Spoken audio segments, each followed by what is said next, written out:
Ya, Shalom, Bapak Ibu, Saudara-saudara dalam Kristus. Sore hari ini tema kita adalah relevansi Konsili Apostolik di Yerusalem tahun 49 Masehi, sebagaimana yang dicatat di dalam Kisah Para Rasul pasal 15 ayat 1 sampai dengan ayat 21 mengenai hubungan antara Yehudim dan Goyim, orang-orang Yahudi dan bangsa-bangsa non-Yahudi yang akan menerima keselamatan di olam haba, yaitu dunia yang akan datang. Nah, itu menjadi pergulatan sejak gereja mula-mula. Sebelum kita membaca dan dicerai firman Tuhan melalui karya Roh Kudus, kita akan sekali lagi mohon bimbingan Roh Kudus-Nya dan kita bersatu kembali dalam doa. Bapa Surgawi, diamkanlah seluruh suara hati kami kecuali suara Kristus, agar firman yang kami baca ini dapat kami pahami dalam keterbatasan akal pikiran kami, terlebih-lebih Tuhan dapat kami laksanakan dalam kehidupan kami secara khusus. Kami bisa membaca, menerjemahkan, bahkan Kau pakai kami untuk mengaplikasikan karya-Mu di tengah-tengah dunia yang belum percaya. Terima kasih Tuhan, kiranya Roh Kudus memimpin perbincangan kami dari firman-Mu ini, hanya di dalam nama Kristus Tuhan Juru Selamat kami berdoa. Amin. Kita akan membaca dari kitab Kisah Para Rasul pasal 15 ayat 1 sampai dengan ayat 21. Nah, saudara-saudara, kita akan membaca teks ini secara berbalasan supaya kita semua mengikuti firman Tuhan dan kita bisa memahami maknanya bagi kita, dan ini merupakan bagian yang berbicara tentang pergulatan gereja mula-mula mengenai hubungan Yahudi dan bukan Yahudi yang saya kira sampai sekarang masih relevan. Mari kita membaca, saya akan membaca ayat yang ganjil, saudara-saudara bersama ayat yang genap, dan seterusnya sampai ayat 21. Sidang di Yerusalem. Beberapa orang datang dari Yudea dan ke Antioquia dan mengajarkan kepada saudara-saudara di situ, jikalau kamu tidak disunat menurut adat istiadat yang diwariskan oleh Musa, kamu tidak dapat diselamatkan. Bersama-sama ayat 2.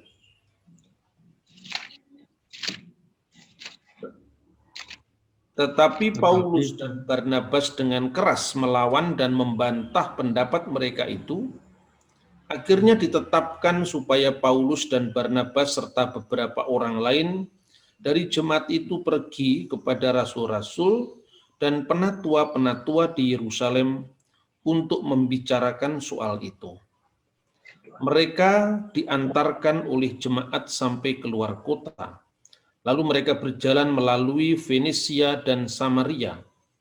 Dan di tempat-tempat itu mereka menceritakan tentang pertobatan orang-orang yang tidak mengenal Allah. Hal itu sangat menggembirakan hati saudara-saudara di situ. Setibanya di Yerusalem, mereka disambut oleh jemaat dan oleh rasul-rasul dan penatua-penatua. Lalu mereka menceritakan segala sesuatu yang Allah lakukan dengan perantaraan mereka. Tetapi beberapa orang dari golongan Farisi yang telah menjadi percaya datang dan berkata, orang-orang bukan Yahudi harus disunat dan diwajibkan untuk menurut hukum Musa. Maka bersidanglah rasul-rasul dan penatua-penatua untuk membicarakan hal itu. Sesudah beberapa waktu lamanya berlangsung pertukaran pikiran mengenai soal itu, berdirilah Petrus dan berkata kepada mereka, "Hai saudara-saudara, kamu tahu bahwa telah sejak semula Allah memilih aku di antara kamu supaya dengan perantaraan mulutku bangsa-bangsa lain mendengar berita Injil dan menjadi percaya. Dan Allah mengenal hati manusia, telah menyatakan kehendaknya untuk menerima mereka, sebab Ia mengaruniakan Roh Kudus juga kepada mereka sama seperti kepada kita. Ia sama sekali tidak mengadakan perbedaan antara kita dengan mereka. Sesudah Ia menyucikan hati mereka oleh iman. Kalau demikian, mengapa kamu mencobai Allah dengan meletakkan pada tengkuk murid-murid itu suatu kok yang tidak dapat dipikul oleh mereka, oleh nenek moyang kita maupun oleh kita sendiri. Sebaliknya kita percaya bahwa oleh kasih karunia Tuhan Yesus Kristus, kita akan beroleh keselamatan seperti mereka juga. Maka diamlah seluruh umat itu, lalu mereka mendengarkan Paulus dan Barnabas menceritakan segala tanda mujizat yang dilakukan Allah dengan perantaraan mereka di tengah-tengah bangsa-bangsa lain. Sesudah Paulus dan Barnabas selesai berbicara, berkatalah Yakobus, "Hai saudara-saudara, dengarlah aku. Simon telah menceritakan bahwa sejak semula Allah menunjukkan rahmat-Nya kepada bangsa-bangsa lain, yaitu dengan memilih suatu umat dari antara mereka bagi namanya. Hal itu sesuai dengan ucapan para nabi seperti yang tertulis. Kemudian aku akan kembali dan membangunkan kembali pondok Daud yang telah roboh. Dan reruntuhannya akan kubangun kembali dan akan kuteguhkan supaya semua orang lain mencari Tuhan dan segala bangsa yang tidak mengenal Allah akan kusebut milikku, demikian firman Tuhan, yang melakukan semuanya ini yang telah diketahui dari sejak semula. Sesudah itu aku berpendapat bahwa kita tidak boleh menimbulkan kesulitan bagi mereka dari bangsa-bangsa lain yang berbalik kepada Allah. Tetapi kita harus menulis surat kepada mereka supaya mereka menjauhkan diri dari makanan yang telah dicemarkan berhala dan percabulan, dari daging binatang yang mati dicekik, dan dari darah. Sebab sejak zaman dahulu hukum Musa diberitakan di tiap-tiap kota, dan sampai sekarang hukum itu dibacakan tiap-tiap hari Sabat di rumah-rumah ibadat. Nah, saudara-saudara yang terkasih dalam Tuhan Yesus, perbincangan yang ditulis di dalam sidang Yerusalem ini yang dikenal dengan konsili, Muktamar Agung di Yerusalem, diadakan oleh para rasul untuk mereaksi sebuah kasus dalam pelayanan. Saat itu banyak orang-orang Farisi yang menjadi percaya. Catatan-catatan sejarah di luar Alkitab menguatkan hal ini. Kalau saudara-saudara membaca tulisan sejarawan yang bernama Flavius Josephus, adalah orang Yahudi, menulis buku yang berjudul Sejarah Kuno Bangsa Yahudi dan Perang Yahudi. Josephus ini menulis tahun 90 Masehi. Dia bukan orang Kristen, dia seorang penganut Yudaisme. Kemudian dia selain bercerita tentang penyaliban Yesus yang adalah fakta sejarah, juga menceritakan kematian syahid Yakobus, saudara Kristus, yang kali ini kita baca perannya juga dalam sidang di Yerusalem. Menurut catatan Josephus, kenapa Yakobus dihukum mati? Bahkan Alkitab sendiri tidak mencatat kematian Rasul Yakobus, tapi dicatat oleh sejarawan yang sejaman. Karena memang kitab Kisah Para Rasul ditulis sebelum kematian Yakobus, jadi Yakobus masih hidup. Nah, Yakobus meninggal itu tahun 62 Masehi.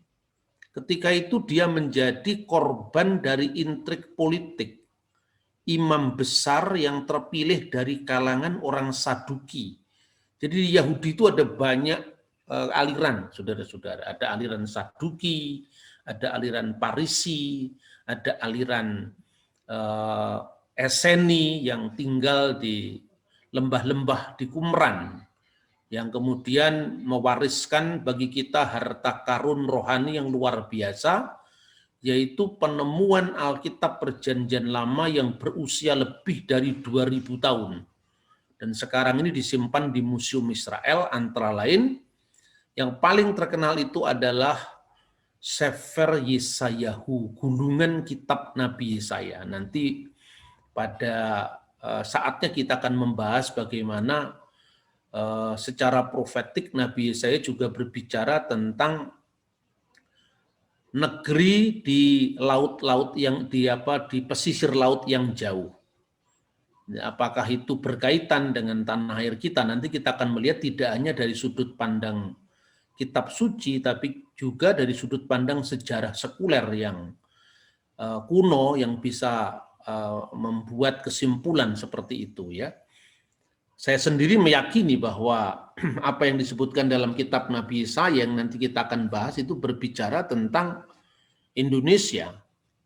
Karena apa? Karena yang disebut kenaf haaret, ujung bumi, itu artinya negeri yang terjauh yang bisa dikenal oleh para geograf saat itu. Dan sebetulnya ada catatan-catatan, antara lain sejarawan Roma yang bernama Strabo yang menulis tahun 50 Masehi, kemudian juga seorang bapak geografi pertama orang Yunani yang tinggal di Alexandria, namanya Claudius Ptolemeus, yang itu bicara tentang Chrysonesos, pulau emas. Dan pulau emas itu letaknya adalah di sebelah timur dari India. Sebelah timur dari India itu tentu bukan India. Dan menurut catatan Ptolemeus, itulah yang disebut dengan Chrysonesos, semenanjung emas, yang berdampingan dengan Zawadiu. Zawadiu itu adalah Yunanisasi dari kata Sansekerta Jawadwipa, yaitu Pulau Jawa. Kenapa disebut seperti itu? Karena Ptolemeus sebagai seorang ahli geografi, bahkan disebut bapak geografi, itu menerima laporan-laporan dari pelaut-pelaut India yang telah melayari Nusantara saat itu. Dan ini tidak banyak dibahas tatkala kita berbicara tentang studi-studi secara khusus yang bicara tentang Timur Tengah. Lalu pertanyaan berikutnya adalah, apa yang menjadi masalah di dalam sidang para rasul itu? Yakobus tadi menurut catatan Yosefus, dia membela banyak sekali orang-orang Parisi dari praktek pemerasan persembahan persepuluhan yang dilakukan oleh imam besar yang bermazhab Saduki, yaitu Anas bin Anas, atau dalam teks Yunani Ananus putra Ananus. Imam besar ini kemudian melakukan trik-trik politik karena keberadaan orang-orang Kristen Yahudi saat itu diterima dengan baik oleh orang Yahudi yang lain. Jadi ini ada unsur lain selain unsur agama. Seperti kita tahu bahwa di dalam Alkitab ada dua kelompok Kristen pada awal sejarah gereja. Yang pertama adalah kelompok Nasrani. Kelompok Nasrani itu adalah kelompok Nosrim. Dianggap salah satu aliran dari Yudaisme. Jadi selain ada Parisi, Saduki itu suku yang bukan suku, aliran yang biasanya menguasai Bait Allah di Yerusalem. Lalu Parisi itu terdiri dari ahli-ahli Taurat yang biasanya menguasai hegemoni tafsir, dan mereka tafsirannya sangat jelimet. Sementara orang Saduki tafsirannya lebih harafiah, sehingga karena dalam kitab Taurat tidak ada kata-kata eksplisit kebangkitan orang mati, maka mereka tidak percaya kebangkitan orang mati. Itu orang Saduki. Lalu orang Parisi, yang ketiga Eseni. Orang Eseni itu memisahkan diri dari institusi Bait Allah di Yerusalem karena kesewenang-wenangan yang dilakukan oleh Yonatan Makabi yang mengangkat diri mereka sebagai imam besar, dan dengan demikian yang berhak atas jabatan imam besar, yaitu Onias keempat, itu memisahkan diri dengan para pengikutnya, lalu mendirikan sebuah kelompok sendiri yang dikenal sekte Eseni, tempatnya itu di Wadi Qumran, di Laut Mati. Nah, kemudian yang berikutnya adalah kelompok Nesarim atau Nasrani, yaitu orang-orang Yahudi yang percaya kepada Yesus, Yesua sebagai Mesias. Jadi Yesua HaMasiah. Nah, kelompok ini tetap memakai kebudayaan Yahudi, mereka bersunat, mereka tidak makan makanan yang diharamkan, yang artinya makanan yang low kosher, makanan yang tidak dihalalkan itu tidak mereka makan. Lalu mereka juga melakukan tradisi-tradisi Yahudi, tapi mereka percaya dengan Kristus. Kelompok inilah yang dipimpin oleh Yakobus, saudara Kristus.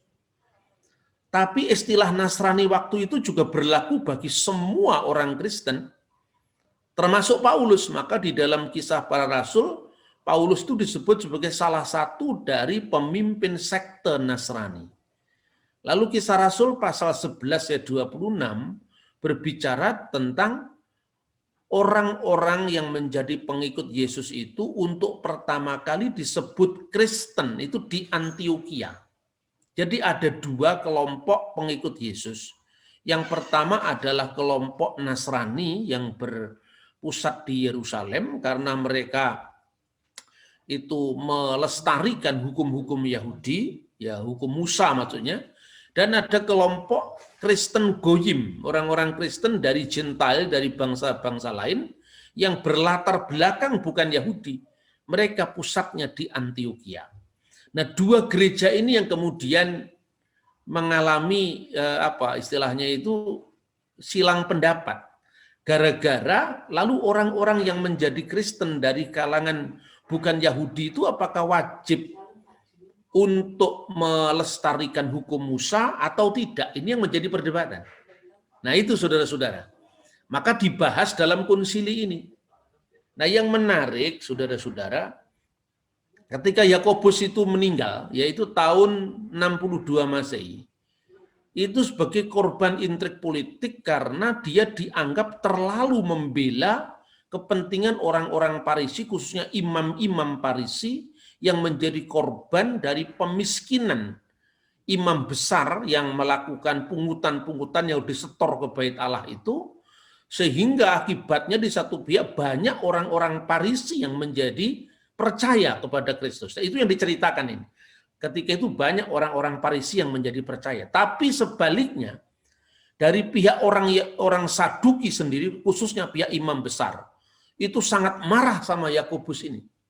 Berarti dia mencari kesempatan ketika prokurator itu gantinya Pilatus, ya, yang menjadi wali negeri di Yudea, saat itu sedang dalam kunjungan ke Alexandria, menurut catatan ahli sejarah Yosefus ini, maka kesempatan itu digunakan mengadili Yakobus secara in absentia, karena dia sendiri tidak berada di tempat itu, tiba-tiba dia digelandang ke hubungan Bait Allah dan dilempari batu sampai mati di situ. Lalu karena kematian Yakobus ini, maka orang-orang Yahudi Kristen ini yang disebut Nostrim itu kemudian mulailah terhilang dari percaturan sejarah. Dan yang bertahan adalah orang-orang Yahudi yang mereka berasal dari kelompok bukan Yahudi ini. Nah, ini pengantarnya seperti itu, jadi sejarahnya. Maka kita akan kembali kepada persoalan para rasul ini. Ini kan setelah Yakobus sudah meninggal ya. Dan ketika habis meninggalnya Yakobus itu, maka tanggal 5 Agustus tahun 70 Masehi bertepatan dengan tanggal 9 bulan Ibrani Ab tahun 832 setelah berdirinya kota Roma, maka Bait Allah di Yerusalem benar-benar diruntuhkan sesuai dengan nubuat Kristus. Kau lihat gedung yang megah ini tidak satu pun batu terletak di atas batu yang lain, semua akan diratakan. Dan itu terjadi tahun 70 Masehi. Nah, kemudian apa yang dibahas dalam sidang para rasul itu? Yang pertama, ketika orang-orang Farisi tadi mau memaksakan hukum itu, terjadi kegaduhan. Maka mereka mengutus perwakilan-perwakilan mereka untuk meminta nasihat kepada para rasul di Yerusalem, ceritanya.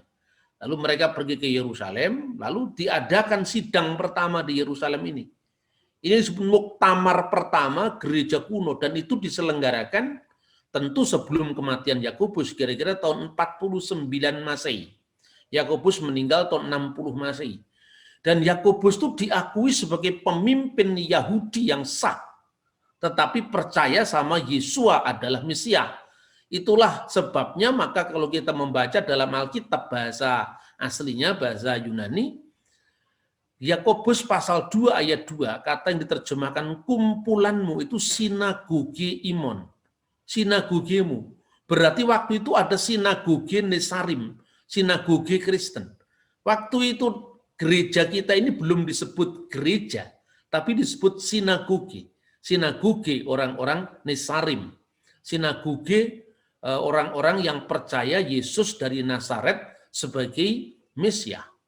Lalu tahun 42 itu persidangan diadakan di Yerusalem. Yang menarik pertama yang berbicara adalah Petrus, seperti yang kita baca tadi.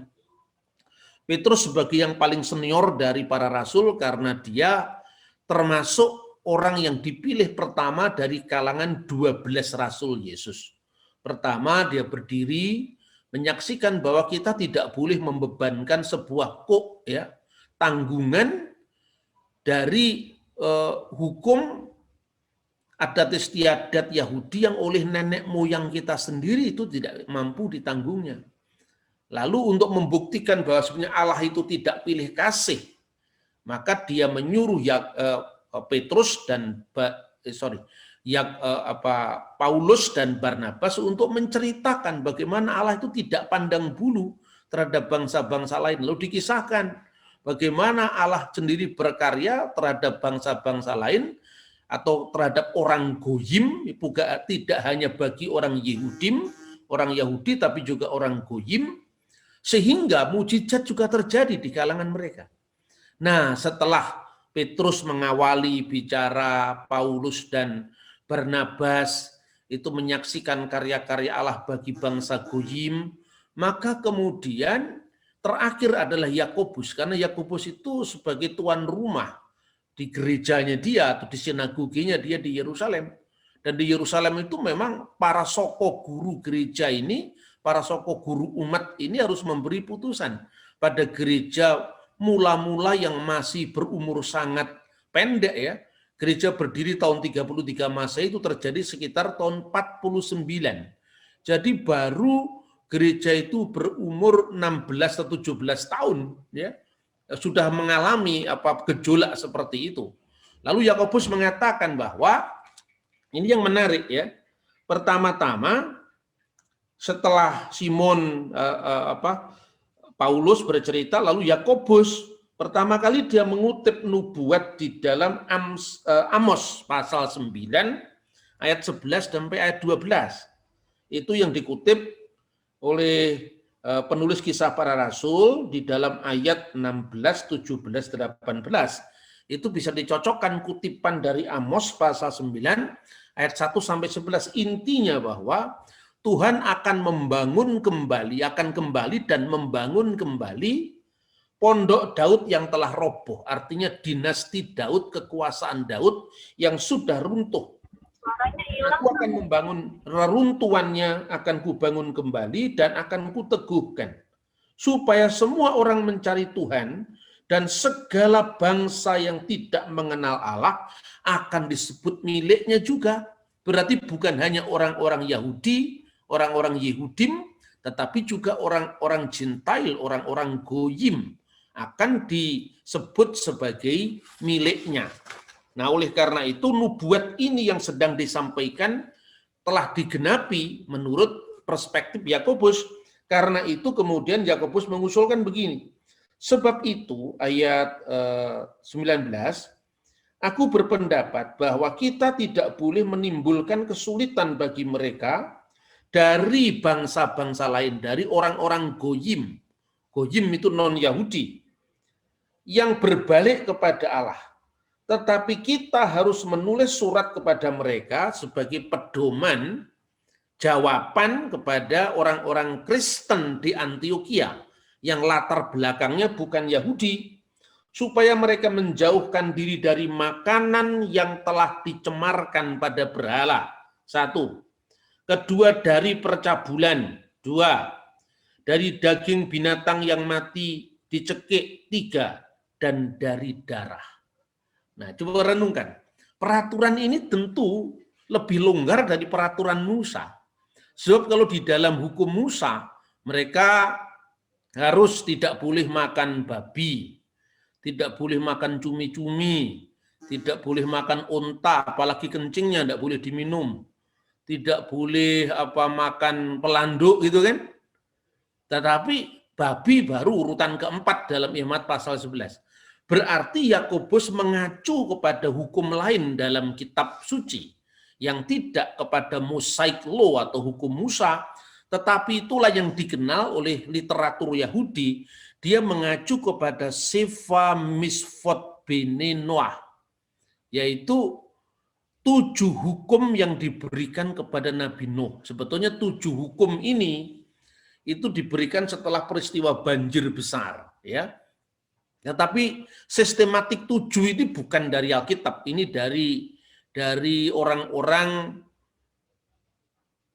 yang disebut sebagai para rabi Yahudi, misalnya di dalam traktat itu bagian dari Talmud, misalnya Abu Dahzara, kemudian Sanhedrin, macam-macam traktatnya itu ya. Nah, 7 hukum Nuh itu yang pertama disebut dengan Abu Dahzara, penyembahan berhala. Yang kedua disebut Kilelat Hashem, blasfemi, menghina Tuhan. Jangan menyebut nama Tuhan dengan sembarangan, itu implementasi dari itu. Ketiga adalah Gilui Arayot, yang artinya imoralitas seksual, percabulan. Ya, itu dikutip juga dalam Kisah Rasul ini. Yang keempat adalah Sefikut Damim. Sefikut Damim, penumpahan darah. Yang keenam adalah perampokan, pencurian, ya, gesel. Dan yang ketujuh, efer min hakai. Jangan makan makhluk yang di dalamnya ada kehidupan, yaitu darah. Karena nyawa makhluk ada dalam darahnya. Itu artinya binatang yang mati dicekik, tidak boleh dimakan. Jadi tidak boleh makan saksang, tidak boleh itu. Karena itu jelas larangan hukum Nuh.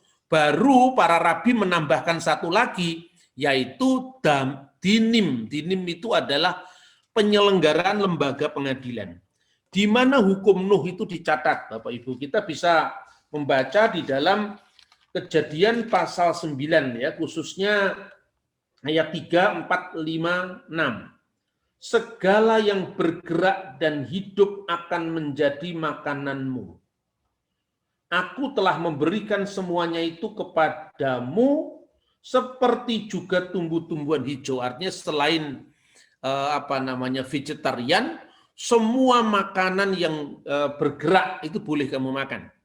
Babi boleh dimakan, ikan ya yang bergerak di air itu ayat 2 itu juga boleh dimakan. Segala yang bergerak di bumi dan segala ikan yang di laut itu boleh dimakan, meskipun bersisik tidak bersisik boleh dimakan.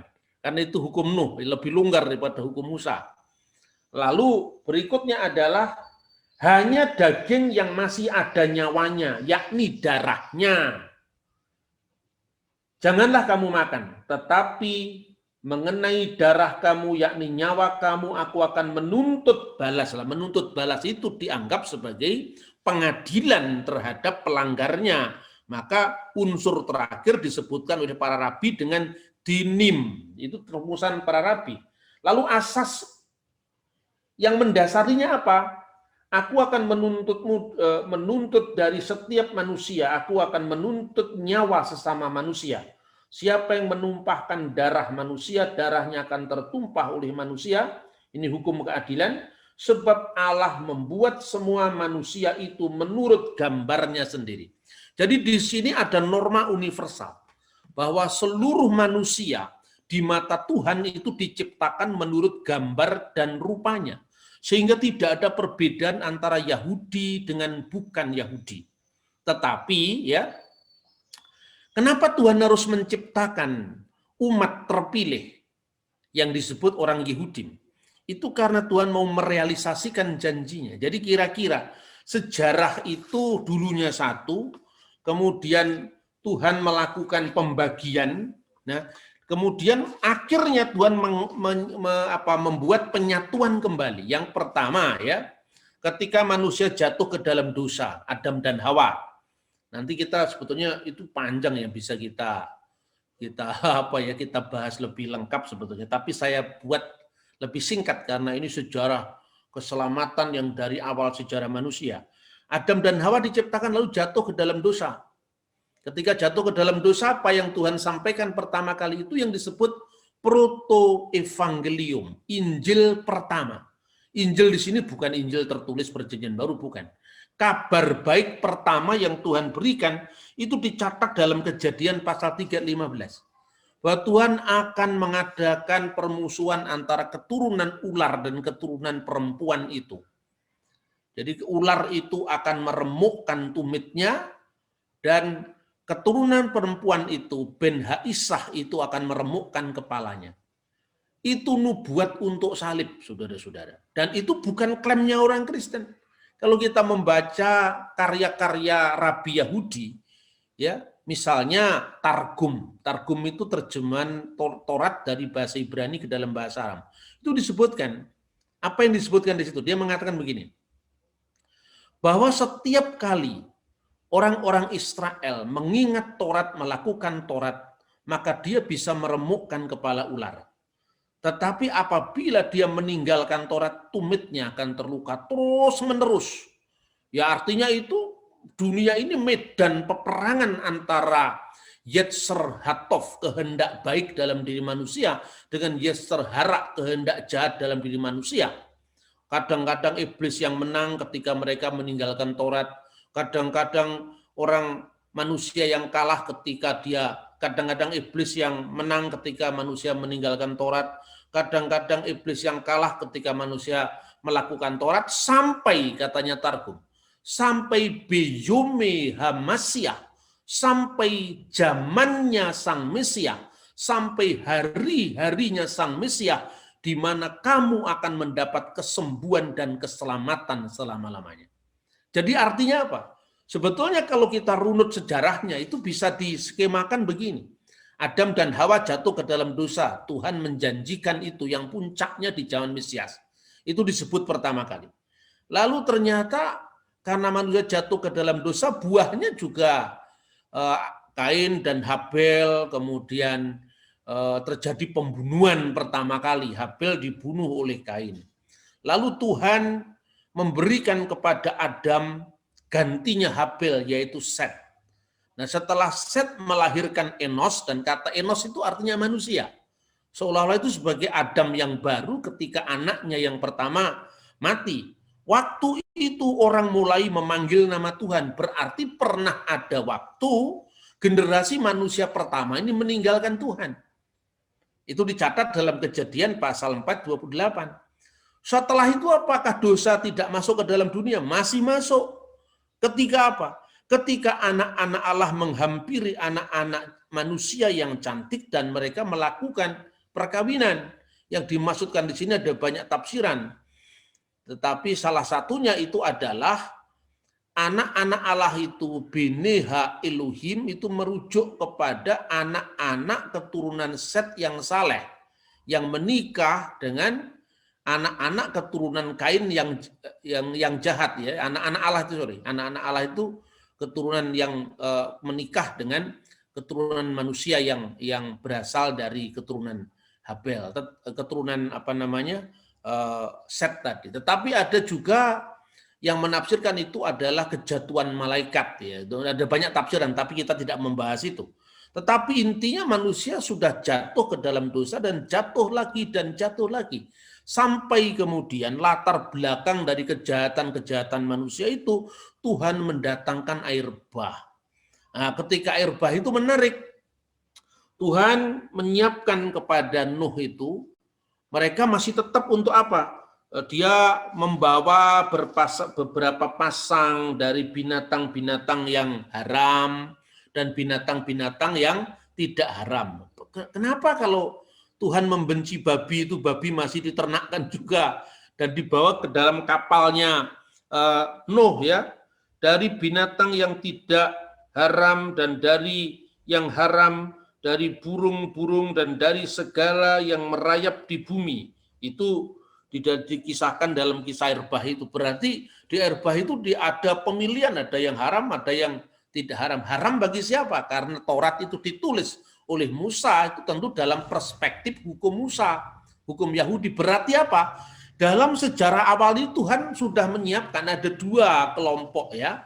Yang pertama adalah kelompok Yehudim, orang-orang yang mengikuti hukum Musa, dan kelompok yang disebut Goyim, orang-orang yang di luar hukum Musa. Maka setelah itu Tuhan merancangkan rencana keselamatan melalui orang Yahudi. Maka bangsa Yahudi itu bangsa yang terpilih. Itulah sebabnya Yesus mengatakan keselamatan datang dari bangsa Yahudi kepada perempuan Samaria. Tetapi apakah bangsa-bangsa lain tidak mendapatkan karya keselamatan dalam Yesus? Dapat. Jalurnya lewat hukum Nuh tadi, kira-kira seperti itu. Maka Tuhan memilih Abraham.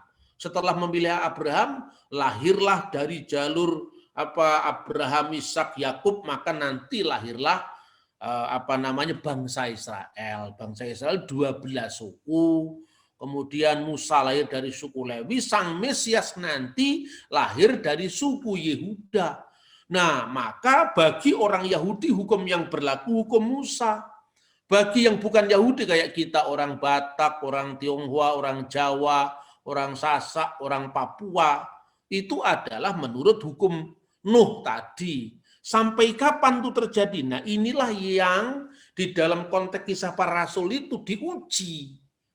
Orang-orang Kristen kan semuanya dulu latar belakangnya Yahudi, termasuk Petrus, bahkan Barnabas. Barnabas itu orang Yahudi Alexandria, artinya orang Yahudi diaspora dari Alexandria. Dan karena di orang Yahudi keturunan pun juga tidak boleh makan apa yang tidak kosher. Tetapi persoalannya ketika Injil dibawa ke Antioquia. Di Antioquia itu ada petani-petani Aram, orang-orang Arab, orang-orang Roma, orang-orang Yunani. Apakah mereka harus tunduk kepada hukum Musa? Disitulah kemudian Yakobus merujuk kepada hukum Nuh. Makanya tinggal kamu untuk menjaga persekutuan meja dengan orang-orang Goyim tadi, cukup satu tadi. 4 hal yang itu dikatakan bahwa dia harus menjauhi binatang-binatang yang telah dipersembahkan kepada berhala. Ini berkaitan dengan Abodah Zarah, berkaitan dengan larangan penyembahan berhala. Daging ya daging, tapi ada berhalanya. Yang kedua, yang disebut percabulan. Karena apa air bah itu ada? Karena percabulan anak-anak yang baik dan anak-anak yang jahat tadi. Kemudian juga adalah makan binatang yang mati dicekik, yang ada nyawanya. Kemudian dan dari darah. Lah, kata darah ini sebetulnya ada yang menafsirkan itu darah secara harafiah, ya. Tapi ada yang menafsirkan darah itu sudah termaktub, larangan makan darah itu sudah termaktub dengan binatang yang mati dicekik tadi. Nah, tapi ada yang mengatakan darah itu yang disebut pertumpahan darah, yaitu pembunuhan. Tetapi artinya bahwa kisah para rasul itu merujuk kepada hukum Nuh, supaya memberi kelonggaran kepada mereka-mereka yang tidak berada di bawah hukum Musa. Nah, ini saudara-saudara, maka dengan demikian Tuhan sudah memang menyiapkan planningnya itu. Planning dari antara orang-orang Goyim dan orang-orang Yehudim. Dan selanjutnya nubuat semua nabi-nabi setelah Musa itu merujuk pada dua kelompok ini, yaitu kelompok Goyim dan kelompok Yehudim. Misalnya, ya, nubuat Nabi Yesaya. Nabi Yesaya menyebutkan di dalam pasal 60, itu menarik nanti tapi tidak kita bahas sekarang ya, kita bahas pembahasan berikutnya. Di dalam kitab Nabi Yesaya pasal 60 itu dikisahkan begitu detail ya. Misalnya di dalam ayat 4, anak-anakmu laki-laki yang datang dari tempat yang jauh. Mana tempat yang jauh ini? Ini kita bisa cari dalam literatur-literatur kuno ya. Kemudian bangsa-bangsa yang akan datang kepadamu. Ayat 5. Ayat 6, mulai dari sejumlah besar unta muda dari Midian dan Eva. Ini adalah keturunan Abraham dari Ketura. Perhatikan ini, Midian dan Eva itu, Midian itu keturunan Abraham dari Ketura. Kemudian Seba juga disebut di sana. Seba itu sekarang ini Ethiopia ya, Seba itu, atau Arab Selatan yang disebut di dalam sejarah Yunani itu disebut Arabia Felix. Karena Arabia itu ada 3, Arabia Petra atau Arabia Nabatean itu adalah wilayah Petra. Sekarang ini Yordan itu adalah keturunan Ismail dan keturunan Esau di sana. Maka ungkapan dalam Yesaya, bersorak-soraklah hai penduduk Bukit Batu. Bukit Batu itu di dalam bahasa Ibrani Sela, lalu diterjemahkan dalam bahasa Yunani dengan Petra, dan kata itu sekarang disebut Petra. Siapa yang menghuni suku Petra? Yang menghuni adalah desa-desa yang dihuni suku Kedar. Kedar itu keturunan Ismail. Menurut Flavius Josephus, kenapa disebut Arab Nabatean? Karena itu keturunan Nebayot, ya, itu tempatnya di Yordan, di Petra. Lalu berikutnya disebutkan di sana di dalam kitab Nabi Yesaya bahwa kambing domba dari Kedar dan Nebayot itu jelas terpenuhi di sana, berarti itu turunan Ismail. Kemudian akulah yang dinanti-nantikan oleh pulau-pulau yang jauh, dan pulau-pulau yang jauh itu terkait dengan kapal-kapal dari Tarsis yang membawa anak laki-lakimu dari jauh beserta dengan emasnya dan peraknya.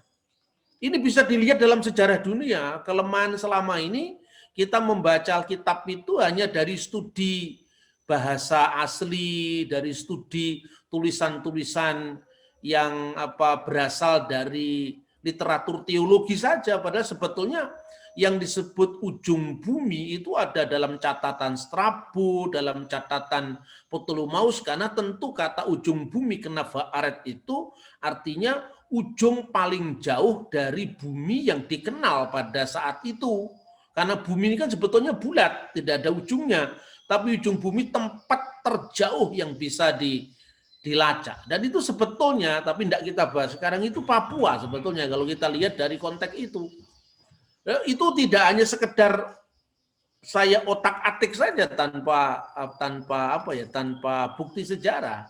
Karena eksistensi Papua itu sudah disebut pada karya-karya dari abad pertama Masehi atau akhir abad pertama Masehi atau awal abad kedua. Misalnya selain tulisan geograf pertama dari Alexandria, itu dikenal dalam Srimad Walmiki Ramayana India, itu juga tahun 120-an. Bahkan sebelum itu Purana-Purana Sanskerta itu sudah menyebut apa yang disebut misalnya Barhina Dwipa itu Borneo. Lalu Jawa Dwipa itu Jawa. Swarna Dwipa itu adalah Sumatera. Sanga Dwipa, Sangka Dwipa itu Sulawesi dengan Nusa Tenggara. Bali Dwipa itu Bali. Dan yang paling jauh dari Jawa itu disebut apa? Disebut dengan Jawa Dwipa Matikramya Sisru nama Parwata. Ujung paling timur dilihat dari Jawa karena pusatnya di Jawa dan Sumatera waktu itu. Kemudian itu nanti ada gunung yang namanya kan Gunung Parwata yang puncaknya bersalju. Dan bersalju itu adalah Gunung Jayawijaya. Dan itu catatan India, catatan sejarah di luar Alkitab bercerita tentang itu. Dan mereka menyebut yang dinamakan dengan ujung bumi tadi tentu dengan bahasanya. Ketika Alkitab diterjemahkan di dalam bahasa Latin oleh Hieronymus, itu Santo Hieronymus menerjemahkan Alkitab itu di Yerusalem, ya sekitar tahun 340-an lebih ya, lebih dari 25 tahun dia tinggal di Bethlehem di sebuah gua yang sekarang dikenal dengan Gua Hieronymus. Dia menerjemahkan Alkitab dalam bahasa Latin dan Ophir itu diterjemahkan India. Nah, yang disebut India itu ada dua, yaitu benua India dan negeri-negeri di lautan India.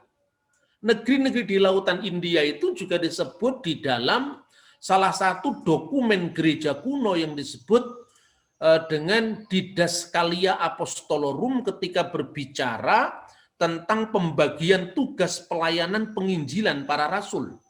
Itu dokumen-dokumen kuno yang menarik, tapi tentu bukan sekarang kita akan bahas itu. Tapi yang ingin saya bahas sekarang adalah ada di mana orang-orang Yahudi yang disebut Yehudim, itu mereka memang beriman kepada Kristus menurut warisan hukum mereka, yaitu Taurat.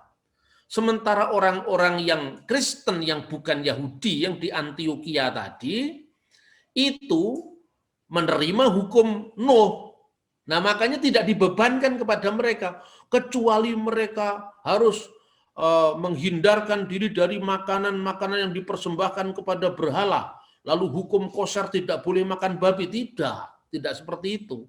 Itu ada istilahnya apa namanya, ada kelonggaran bagi orang-orang bukan Yahudi, dan Alkitab sendiri artinya orang-orang Yahudi sendiri dalam perspektif hukum Musa memberikan ruang.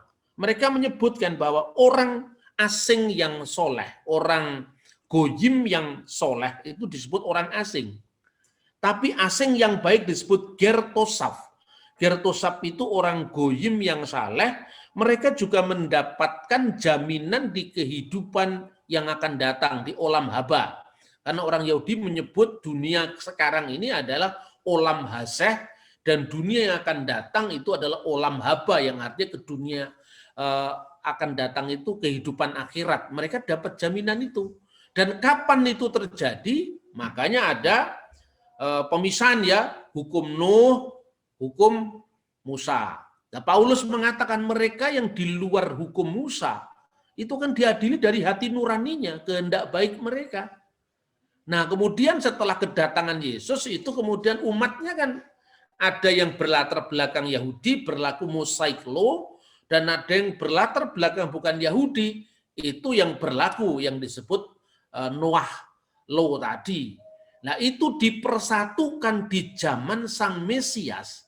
Makanya yang disebut dengan menyemarakkan bait keagunganku itu bukan pada bait Allah yang sudah runtuh sekarang, tetapi itu merujuk kepada sebuah periodisasi sejarah keselamatan di mana itu disebut sebagai Yome Mesia, Yome Hamasya, ya, hari-hari Sang Mesias. Dan itulah paripurnanya keselamatan. Nah, sekarang aplikasinya apa, Bapak Ibu Saudara-saudara? Nah, aplikasinya sekarang begini. Pertama, di dalam konteks realisasi keselamatan itu kan ada apa namanya, skala prioritas, ya. Skala prioritas itu pertama gini, penegasan ya. Skala prioritasnya adalah orang Yahudi dulu, betul, karena orang Yahudi itu umat yang terpilih. Sehingga di situ dikatakan bahwa setelah genap waktunya, Allah mengutus anaknya yang lahir dari seorang perempuan. Seorang perempuan itu maksudnya adalah perempuan yang dinubuatkan di dalam Kejadian pasal 3:15 tadi, Ben Ha Isa, anak dari perempuan itu. Itulah yang disebut dalam Galatia pasal 4 ayat 4. Dan tunduk kepada hukum Taurat itu perempuan Yahudi. Artinya itu adalah keturunan dari Hawa. Itu maksudnya Maria yang melahirkan Kristus ya sebagai putranya. Tetapi universalitas dari orang-orang Goyim diakui dalam Alkitab. Makanya perjanjian Nuh itu tandanya apa? Tandanya pelangi. Busurku di atas awan itu. Maka dikatakan busurku kutaruh di atas awan, gandewaku kutaruh di atas awan, supaya itu menjadi tanda perjanjian antara aku dan seluruh bumi. Aku dan bumi artinya. Itu universal. Dalam bahasa aslinya itu et kasti natati beanan, ku taruh gandewaku, busurku, pelangi maksudnya di atas awan, vihayetah dan akan menjadi leot tanda, berit tanda perjanjian. Beni antara aku, uben haaret dan seluruh bumi. Itu perspektif mundial, perspektif universal. Bukan sekedar eret Israel, tapi haeret seluruh bumi. Nah, seluruh bumi itu tentu memerlukan apa? Memerlukan skala prioritas kan? Maka dikatakan tadi pertama kali itu kambing domba dari Kedar Nebayot, tetapi disebutkan di situ juga Midian, Eva, itu kan dari keluarga Abraham dulu. Sampai ku panggil anak-anak lakiku dari tempat yang jauh beserta dengan emasnya dan peraknya. Ya, kita bisa dengan romantis menafsirkan itu adalah Suwarna Dwipa, mati apa yang disebut memiliki tambang emas dan tambang perak, itu yang tercatat di dalam sejarah, saudara-saudara. Lalu ketika Yesus mengucapkan mandatnya kepada murid-murid, dia mengatakan kamu akan menjadi saksiku apabila Roh Kudus itu turun atas kamu, kamu akan menjadi saksiku pertama-tama di mana? Di Yerusalem. Lalu di seluruh Yudea, jadi kota sucinya dulu, di seluruh Yudea, seluruh wilayah Yudea. Lalu di Samaria, kenapa Samaria? Karena pasca Musa yang pecah pertama kali kan Samaria. Samaria itu kan pecah ketika terbelahnya kerajaan Daud ya. Israel wilayahnya di Samaria, kemudian Yehuda wilayahnya di Yerusalem. Maka ku bangun kembali rumah Daud berkaitan apa? Supaya kembali Daud yang besar tadi bukan sekedar perpecahan tadi. Nah, maka itu dipersatukan oleh firman Tuhan tadi. Kemudian ujung-ujung bumi. Jadi ada perspektif yang luar biasa. Nah, kendalanya sekarang apa dalam mengaplikasikan ini? Orang yang tidak melihat bagan sejarah keselamatan ini dari awal sejarah manusia sampai akhir zaman akan menilai Alkitab itu sebagai sesuatu yang terpotong-potong, tidak utuh ya. Nah, itu contoh misalnya. Tatkala kita berdialog sama orang muslim misalnya, saudara-saudara kita Islam, tempatnya di mana dalam sejarah keselamatan ini? Ada, tentu ada, ya. Tetapi orang Islam itu tidak tunduk juga kepada hukum Musa. Itu tunduk kepada hukum Nuh. Karena apa? Loh, Islam kan tidak makan babi, tapi kamu makan unta. Unta kan nggak boleh dalam hukum Musa. Tapi dalam hukum Nuh boleh. Nah, di sini artinya yang menjadi komitmen kita dalam pewartaan kabar baik terganjal karena kita tidak mengetahui menempatkan saudara kita di mana. Mungkin orang mengatakan itu Abrahamic religion, tapi saya lebih tepat mengatakan itu adalah rumpun Nuh itu sebetulnya. Yang sebetulnya memiliki akar dari Abrahamic religion itu sebetulnya Yahudi dengan Kristen. Karena apa?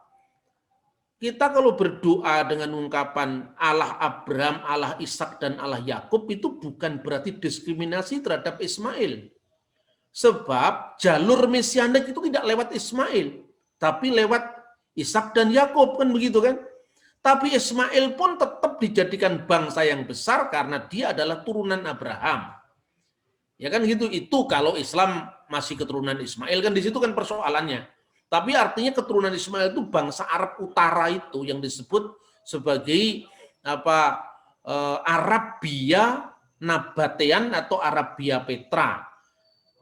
Itu di wilayah utara kan, itu Esau dengan Ismail sebetulnya. Lalu Arabia Deserta itu Arabia padang gurun. Lalu Arabia Felix itu Arabia Selatan, tadi disebutkan Eva, Sheba itu kan termasuk Arabia Selatan. Itu prioritas berikut.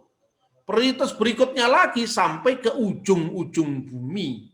Nah, ujung bumi itulah sebetulnya yang harus kita renungi.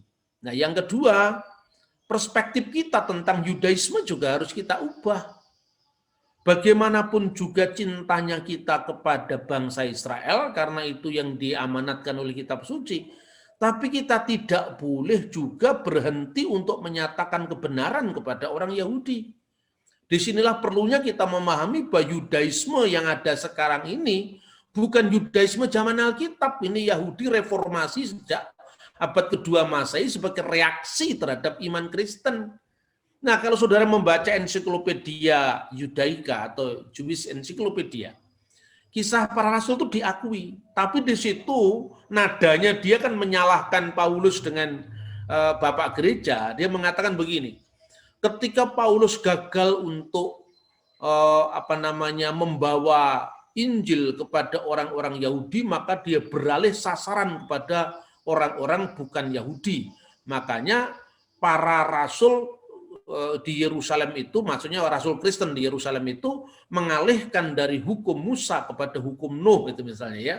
Tapi ini menarik, bahkan tidak hanya aspek teologis, kita masih bisa membahas aspek sejarahnya, bagaimana hubungan antara orang Yahudi Kristen dan orang Kristen bukan Yahudi di Yerusalem. Ini menjadi contoh ya dari pola keduanya yang hanya bisa dibaca dalam sejarah gereja.